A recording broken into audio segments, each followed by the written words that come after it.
pendudukannya kurang lebih 30.000 sampai 50.000. Jerusalem pendudukannya pada zaman itu kurang lebih 40.000 orang. Tapi pada hari raya Yahudi, pada zaman Yeshua, banyak orang datang. Mungkin 1 juta orang. Orang Yahudi dan orang bukan Yahudi.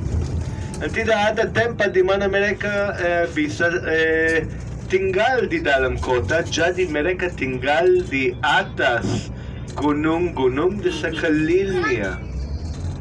Seperti itu ditulis di buku Mazmur 125, Tuhan protect dan sekeliling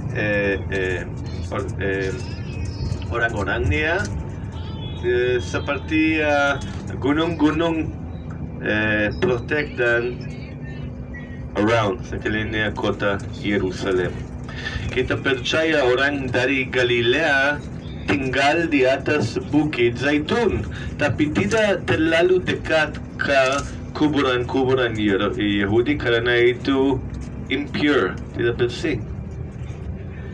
Jadi sedikit ke utara Bukit Zaitun. Yeshua dan murid-muridnya tinggal sana di atas Bukit Zaitun, tempat lebih tinggi, dan setiap hari mereka turun